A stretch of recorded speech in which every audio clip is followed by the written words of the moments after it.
আজ আমি কাজে সকাল সকাল উঠে পড়েছি। তোমরা দেখতে পাচ্ছ আমার পাশে যে ছেলেটা আছে সে ঘুমিয়ে পড়েছে আর ঘুমিয়ে রয়েছে। এখন আমি সবার প্রথমে উঠে পড়েছি কারণ কি আজ আমার কাজ আছে। আর দেখতে পাচ্ছ আশেপাশের ছেলেগুলো এরা সবাই ঘুমোচ্ছে, ওরা ঘুমোচ্ছে ঘুমোক, কিন্তু আমাকে এখন উঠতে হবে। আর আমাকে যত কষ্ট হোক আমার এখন উঠতে হবে, কারণ কি আমার পুরোপুরি ঘুম পুরো হয়নি, কিন্তু তারপর আমাকে উঠতে হবে, কারণ কি আজ আমার মানে রান্না করতে হবে ওই জন্য। আর তোমার তো সব ছেলেপুলে সবাই এখন ঘুমিয়ে থাক আর আমি এখন উঠে কাজের কাজ করব। তো চলো বেশি দেরি না করে এখন সকাল সকাল উঠে কাজটা করে ফেলি। তারপর আমি মশারির বাইরে চলে এসেছি, দেখতে পাচ্ছ আমি মশারির বাইরে চলে এসেছি আর ওরা ভিতরে সবাই ঘুমোচ্ছে। আর আমি এখন মানে এইসব জিনিসপত্র নিয়ে এখন যাবো। তোমরা দেখতে পাচ্ছ এই যে উল্টো সাইডে তোমরা দেখতে পাচ্ছ সব হাঁড়ি গুঁড়ি সব আছে। তো এগুলোকে আমার এখন মানে নিয়ে গিয়ে এখন পরিষ্কার করতে হবে। আর এটা মনে হচ্ছে ভাত চাপাতে হবে। ওকে, মানে 12 গ্লাস, এই ছোটো গ্লাসটা আছে ওই গ্লাসে 12 গ্লাস আমাকে চাল চাপাতে হবে।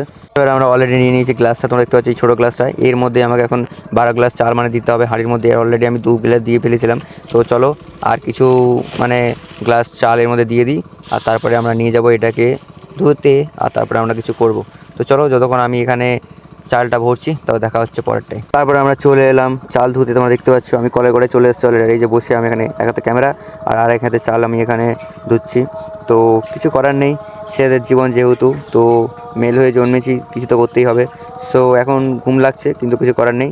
চালটা ধুয়ে আমি এখন নিয়ে যাবো আর নিয়ে গিয়ে চাবি দেবো। গ্যাসের উপর চাবি দেওয়ার পর আমি এখানে ব্রাশটা নিয়ে রেডি হয়ে গেছি বাইরে ব্রাশ করার জন্য। তোমরা দেখতে পাচ্ছ এই যে সামনে গ্যাসের উপর চাবি দিয়েছি অলরেডি মানে হাঁড়িটাকে।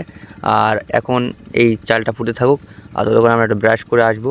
পরে আমার ব্রাশ দেখতে পাচ্ছ, ব্রাশ অ্যান্ড কী বলে ওটা যাই না। তো যাই হোক আমি এখন ব্রাশ আর কলটা নিয়ে বেরিয়ে পড়েছি এখন কলের দিকে যাওয়ার জন্য। আর তোমরা দেখতে পাচ্ছ পুরো অন্ধকার, বাইরে কিছুই নেই, শুধু ট্রাম আছে পিছনের দিকে আর সবাই এখন ঘুমোচ্ছে। আর আমি এখন এই ভোরতে বেরিয়ে এখন ব্রাশ করতে যাচ্ছি। তো আর কি, তো এখন গিয়ে মুখটা ধুয়ে নেবো টুকটুক করে। আর তোমরা দেখতে পাচ্ছ সেই কল পাশে আমরা চলে এসেছি অলরেডি। আর ততক্ষণে আমরা একটু জল নিয়ে মুখটা ধুই আর দেখা হচ্ছে একটা নতুন আর এরকম একটা স্ট্রাগল ভরা রিয়েল লাইফ স্টোরির সঙ্গে। সো দেখা হচ্ছে।